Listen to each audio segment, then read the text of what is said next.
அடுத்த மாதம் எக்ஸாம் வந்து ஸ்டார்ட் ஆக போகுது. ஏகப்பட்ட பேர் பரபரப்பாக இப்பயே சுற்றிட்டு இருக்காங்க. பசங்க பிளான் பண்ணி படிக்கலாம்னு சொல்லிட்டு ஒரு ஸ்கெட்ச் போட்டால் அம்மா அப்பா சில டைம் சுத்தமாக விடுறதே இல்லை. டேய் 4 மணி ஆச்சு பால்கார் வந்துட்டார் மேக்ஸ் டியூஷன் போ, 5 மணி ஆச்சு பேப்பர்கார் வந்துட்டார் சயின்ஸ் டியூஷன் போ, 6 ஆச்சுரா வீட்டுக்கார் வந்துட்டாரா வேறு ஏதாவது டியூஷன் போடா அப்படின்னு சொல்லிட்டு பசங்களை போட்டு அவங்கள இதுக்கு மேலே என்னால் முடியலையே அப்படின்ற அளவுக்கு ஃபீல் பண்ணி வச்சுறாங்க. ஸ்கூல் முடிச்சு வந்து அந்த லஞ்ச் பேக் கீழே வைக்கிறதுக்குள்ள இன்னொரு டியூஷன் A+B² என்னன்னு கேட்டால் ஹிஸ்ட்ரி + ஜாகிரபின்னு எழுதுவான் அந்த பையன். ஏன்னா தெரியாது எந்த டியூஷன் என்ன சொல்லி கொடுக்குறாங்கன்னு. ஸோ இந்த அளவுக்கு உங்களை ஸ்ட்ரெஸ் பண்ணிட்டு இருந்தீங்கன்னா அப்படியே ஸ்டாப் பண்ணுங்க. போதும். என்ன பண்ணுவாங்க அந்த பசங்க? ஒரு பையன் ஸ்டேட் ஃபர்ஸ்ட் வாங்குற அளவுக்கு ஒன்று கெப்பாசிட்டி இருக்கும். ஆனால் நீங்கள் போட்டவனு இந்த சாத்துக்குடி ஜூஸில் புழிகிற மாதிரி புழிஞ்சிங்கன்னா யாரை போடா படிப்பே வேணாம்டா டம்மி பாவா இவனுங்க அப்படின்னு சொல்லிட்டு விட்டு போயிடுவான். ஸோ நீங்கள் அவங்களை ஸ்ட்ரெஸ்லாம் பண்ணாமல் அவங்களுக்கு ஃப்ரீயாக ஜாலியாக விட்டிங்கன்னா அவங்களுக்கு பிடிச்ச மாதிரி அப்படியே ட்ராவல் பண்ணி லைட்டாக கொஞ்சம் படிட்டிங்கிறீங்க மட்டும் பார்த்தீங்கன்னு வைங்க, செம்மையாக பசங்க ரிசல்ட் வரும். எதுக்காக இப்போ இதை சொல்கிறேன் அப்படின்னீங்கன்னா, இப்போவே கேபிள் ஒயர்லாம் கட் பண்ணி விட்டு கொடுமையான மாமியார் மாதிரி நிற்பாங்க ஒரு சிலர். அப்படி பண்ணால் அந்த கேபிள் ஒயர் கனெக்ட் பண்ணுங்கள். ஃபஸ்ட்டு நம்ம டைம் பாஸ் ஷோ போடுங்க. டெய்லி ½ hour பசங்க ஸ்கூல்லேருந்து வந்ததுக்கப்புறம் கொஞ்சம் நேரம் ரிலாக்ஸ் பண்ணும். அதுக்காக தான் பிரத்யேகமாக தயாரிக்கப்பட்ட இந்த ஷோ டைம் பாஸ். வாருங்கள் பார்ப்போம்.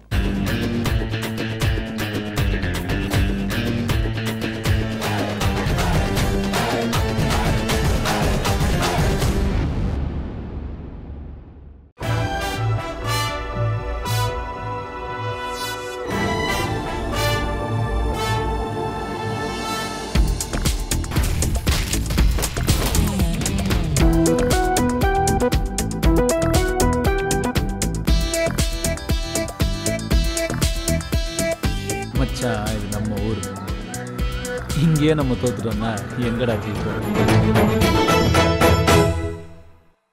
இன்னும் 2 நாள் தான் இருக்குது. இளையராஜா 1000 இந்த பிரம்மாண்டமான ஷோ நீங்கள் பார்க்க போகிறீங்க. டிக்கெட்லாம் எடுத்தாச்சு, நாங்கள் வந்து பார்த்துப்போம், எங்களுக்கு தெரியும் அப்படின்னீங்கன்னா ஷோ அங்கே வந்து பார்ப்பீங்க. ஆனால் அந்த ஷோக்கு என்னென்ன மாதிரி விஷயங்கள்லாம் தயாராகிட்டு இருக்கு அப்படின்றது இங்கே மட்டும் தான் நீங்கள் பார்க்க முடியும். ஆல்ரெடி ப்ரில்யூடில் நிறைய விஷயங்கள் நம்ம பார்த்தோம். ஸோ இப்போ டைம் பாஸ் என்ன வந்திருக்கு அப்படின்னா, ராஜா சார் இருக்கிற ஒரு ஸ்டேஜ், ஏகப்பட்ட ஆடியன்ஸ் முன்னாடி உட்காந்துருக்காங்க, எதிர்பார்ப்பு அவ்வளோ இருக்கும். ஸோ சிங்கர்ஸ்லாம் சும்மா வந்துட்டாங்க ஜாலியாக மைக் கொடுங்க பாடுங்க அப்படி பாட மாட்டாங்க, பக்காவாக ரெடி ஆவாங்க, ப்ராக்டிஸ் பண்ணுவாங்க.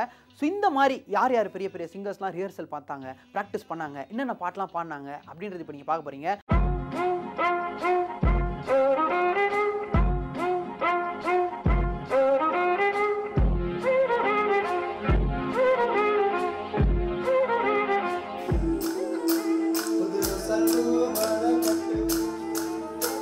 அட ஒன்ன போல இங்க யாருங்க இது நேரந்தாண்டி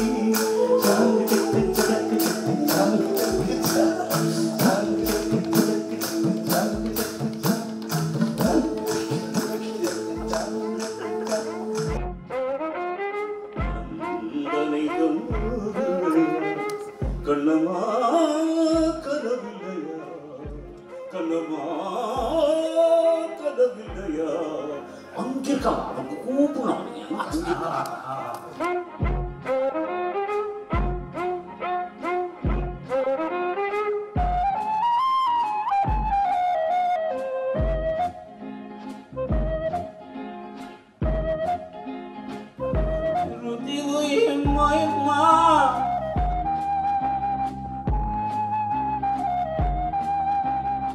நம்ம ராஜாவுக்காக நம்ம பாராட்டு விழா எடுக்கிறோம். நீங்கள்லாம் வந்து வாழ்த்தணும், பாராட்டணும், கேட்டு மகிழணும். இதுக்காக it is my personal invitation to you also. Please be with us.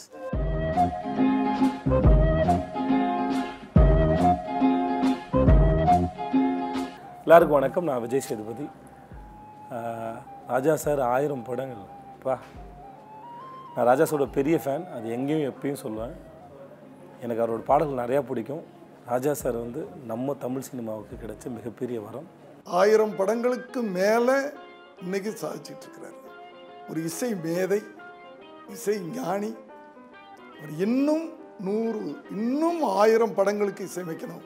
இசை ரசிகர்கள் எத்தனை 1000 பேர் இந்த ஃபீல்டில் இருக்காங்கன்றது என்னால் யோசிக்க முடியும். 100% இது பயன்படுத்திக்கிட்டு எல்லாரும் வரணும். ராஜா சார் நமக்கு கொடுத்த இசைக்கு ஒரு நன்றி செலுத்துறதுக்கு ஒரு அற்புதமான வாய்ப்பு. திரையுலகமே திரண்டு நின்று அவரை பாராட்டப் போகிறது.